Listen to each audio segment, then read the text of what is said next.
Hey guys, today we're going to be reviewing the Lancer Tactical 04T M4 Airsoft gun. This is part of Lancer Tactical's Gen 2 guns, highly improved from the Generation 1 guns they previously sold. This gun retails for $110 and you can buy it at eBike, Airsoft Megastore, and Airsoft GI. I know at Airsoft GI they're doing a sale for about $96. So let's get to the review. First of all, we have the Lancer Tactical Standard Generation 2 box.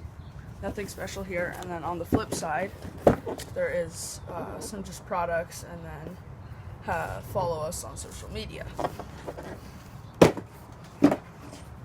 Next, we have a Lancer Tactical patch that comes with pretty much all of their guns, although it sometimes varies in the design of the patch.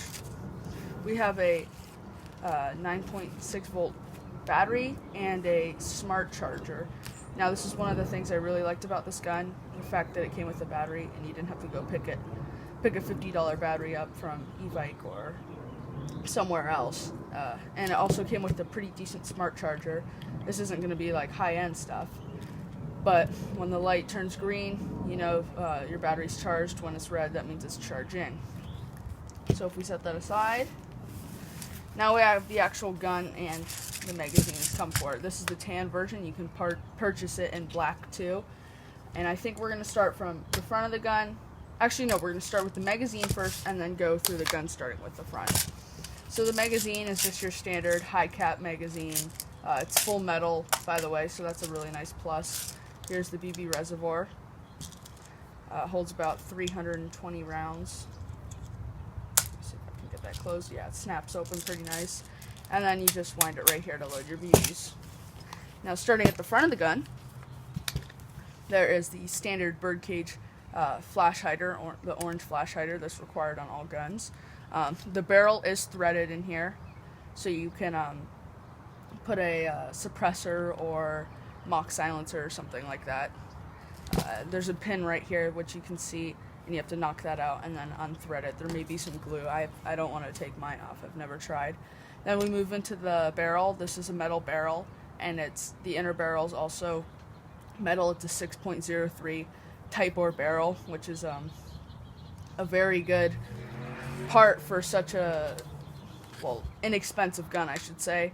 And the internals are very decent. I mean, most guns don't come with a type bore barrel, and so that was a big plus on my part that I thought. And then we move to the triangle front sight. Then right here is a place where you can put a dummy knife on. You just click that into place, so it looks kind of cool. It holds it nice, and then when you want, you can just tear that off. For me, the triangle sight kind of bothered me when I put an optic right here. You can take it off though by knocking these pins, but you're gonna have to slide this off as well. So it's kind of a big operation. I haven't done it. I just kind of live with it. I put a reflex dot up here, and it kind of sometimes gets in the way, but if I aim it right, it's fine. And I like the option to put a dummy knife on it. Right here's a metal swivel unit. They do not have swivel unit on the back at all, which I thought was kind of annoying. So it's really hard to put your sling on from the back. Then it comes with 2 rail covers right here, and this is polymer all right here. The rails are polymer. The barrel, as you see, is metal. It's running through there. But all this right here is polymer. It comes with a foregrip, which is nice, and to take that off, you just unscrew it like this, and then you can slide that off. And we go into the metal delta ring, which you're going to pull this back, which it's pretty hard. You're gonna have to be strong, or you're gonna have to get somebody to help you, because there's a lot of resistance when you try to pull this back, so the barrel or the rails don't snap out easily. So that's how you can change your rails. You can take them out by that. Then we go into the upper and lower receiver. I'm gonna show it on this side because there's a little more details. So this is the body of it. The externals right here are all polymer, and this whole thing right here, as well as the sights, which I'll get to in a minute. But here's the logo. This is the safe, semi, and then auto, standard M4. So it's just a warning sticker right here. The trigger, which is polymer. This is also polymer. And then we have a motor inside the pistol grip. Right here is the magazine release button. You just pull that, or push that in. The magazine will come out. Up here is the forward assist, and then back here is the charging handle, which is not a real charging handle, but you use it just to access the gearbox, which you can change the hop up right here by switching this down. That increases the hop up. You pull this up, it lowers it. This right here is metal, and the gearbox is metal as well, which is very nice for a, again, budget gun, a beginner gun. It comes with a good version 2 metal gearbox. And then up here is the sights, which were surprisingly zoned in when I bought this gun and brought it out of the box. There was already zeroed in. I think I had to do a couple minor adjustments, but that's about it. And here are the adjusters. And then we go back into the stock, which was kind of disappointing. That's the only thing I really didn't enjoy about this gun. Buffer tube is polymer. This right here, this little ring, is metal. Buffer tube is pretty stable. I don't know, it doesn't seem as stable as the polymer right here and the rails and stuff. And then right here is kind of the difficult part. This is a tactical, or you can compactable buttstock. You can go it for like CQB length, put it on middle, and then put it on long if you're a big guy, and that's what fits you best. It's all preference. There's really no set thing. And then right here, this is all polymer. Then to access the battery, there's these 2 pins right here.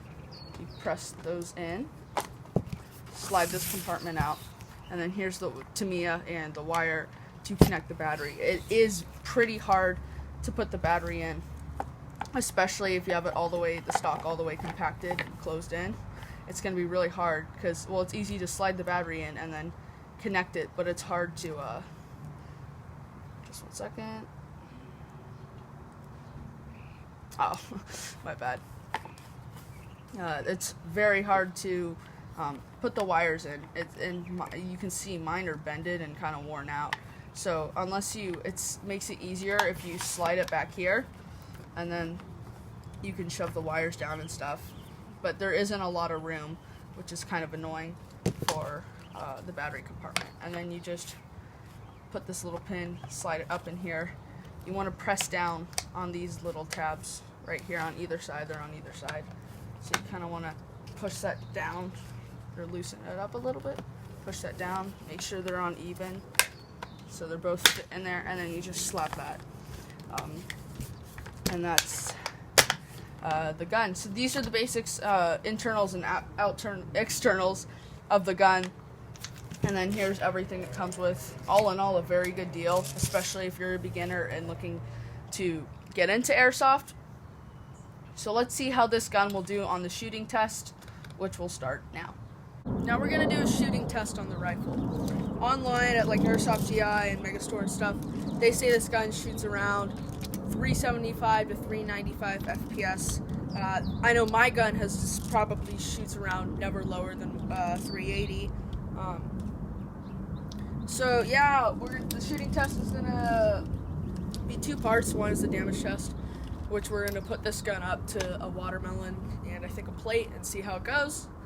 And then 2 is gonna be the accuracy test, which from this little target, I'm gonna be standing 15-20 feet away and try to shoot as well as I can with the iron sight.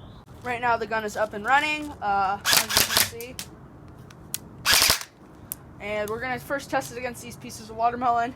I have some safety glasses on so they don't ricochet and hit my eye. So I think, I'm not sure. I'm gonna try to stand these up. And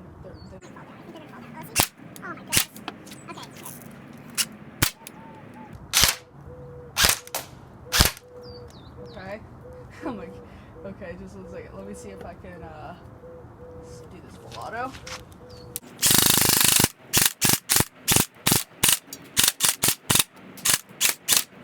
Okay, so that completely destroyed the watermelon. I don't even have to get the mallet and tear it up. Jeez. Okay, so I think we're going to do it now against the plate, which should be stronger. I don't even know if it'll chip. But yeah, that's ridiculous. There's nothing left. Okay, so here's the plate damage test. It's pretty hard porcelain, so I don't know how much it'll do. But yeah, we're going to do it the same way as we did with the fruit. Well, this time it's not going to be on the table because it's kind of hard to shoot like this onto the table. So we're just going to shoot it over here, and then I'll bring it back on a closer look and we can see how much damage happened. So let's start now.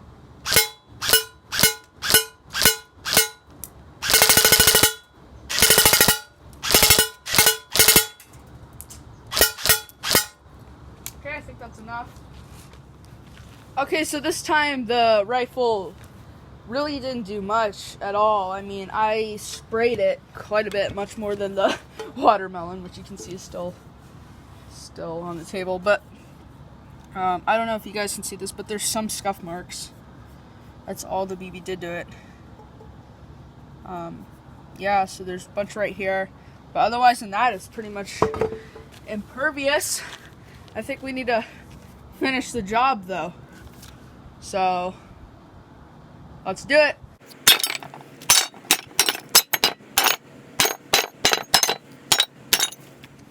And I say that's a success right there.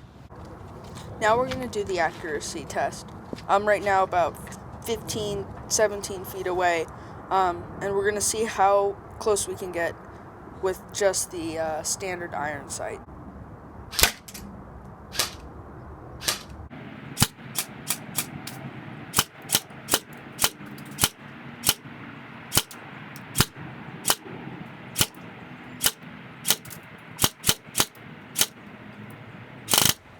Well, the M4 is clearly pretty accurate. As you guys can see, it just completely murdered this spot right here. I have to review the footage again, but it definitely hit right here too. So I think the sight was a little off to the right. I think it needs to be adjusted. But from using an iron sight from like a 20-foot range, that definitely isn't bad considering how small the target is. I mean, that's my finger right there. So, yeah, it's an accurate gun. If you put a scope or a red dot on there, I'm sure it'd be a lot better. All in all, the Lancer Tactical 04T is a very good gun, especially for beginners. With only $110, this gun gives you metal internals with super hard polymer externals, which is a great price and is hard to find anywhere else. You can pick this up again at any major airsoft retailer. I got mine at Airsoft GI, and yeah, I encourage you to buy this, especially if you're a beginner gun or gonna get your first AEG. This is perfect for you. And even if you're an older guy, this gun will still improve. It isn't going to be as good as like Echo 1 or Elite Force, but for what it is, it's a very good gun. To get it, the link will be in the description. Check out more of my videos. Please subscribe if you haven't, comment if you need to. Thanks for watching. Goodbye.